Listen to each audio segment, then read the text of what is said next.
All right, good Friday practice in preparation for our scrimmage tomorrow. We were supposed to get lightning and showers here about 9:30 or 10 o'clock, and so our athletic training staff did a good job holding those off until we got done here a little after 11.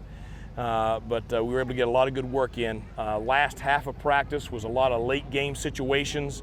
The first time we've worked some of that stuff, last play, hurry field goal, whistle kick, no timeouts, just a lot of situations you're going to encounter. We'll try to work those at least 3 times before we go to Raleigh for our opener. But those plays, when you think of it, those are the biggest plays that you have sometimes during a season.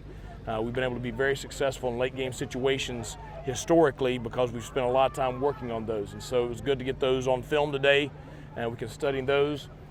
Really excited for our group to get out there tomorrow. We've had a solid week of practice.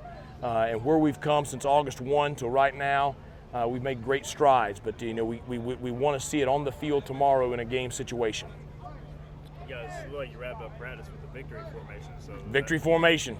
I told them what's going to happen. When we have that situation in a ball game, we get to celebrate together because, the thing and the quote I left them with after practice is, if you don't invest very much in the process, then losing doesn't hurt as much, and winning is not as exhilarating.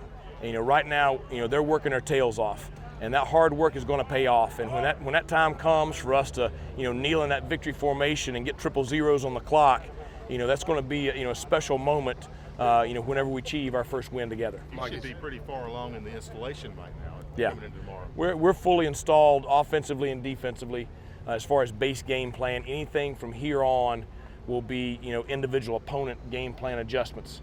But we have the full gamut installed. Mike, as you said, a lot of those games do come down to a final play as you guys were practicing those situations today. How many of them were you successful on? Well, our kicker hit a 57-yarder out there in a late game deal right there, and really that comes down to just the confidence that he has in himself and the confidence the unit has in him. But we have a lot of confidence in our kicker right there. We have a lot of confidence in our guys to execute, so we got to keep working those situations in order to make sure that we're prepared. The biggest thing is just being relaxed. What gets you in those late game situations is panic. And when guys panic, that's when they make mistakes. And so we've got to work this stuff enough to where our guys are confident and comfortable in that situation, and we just keep our composure. So does tomorrow serve, I guess, officially as the end of preseason camp? For the most part, yeah. That's what I told the players. Tomorrow we'll kind of end up preseason camp. Monday we'll start our preparations for NC State. So practices will kind of switch gears. We have the first day of school on Monday also. So we'll be switching practices to the afternoon. So we have to get used to that schedule and that the sequence of events. So I'm really glad we have a week of school before game week. That'll help us kind of work the kinks out. Will this scrimmage be different than last week, or will it be very similar? It'll be a little bit different. We'll work more special teams. So anytime we score, we'll have a kickoff versus a kickoff return. It's going to be good versus good.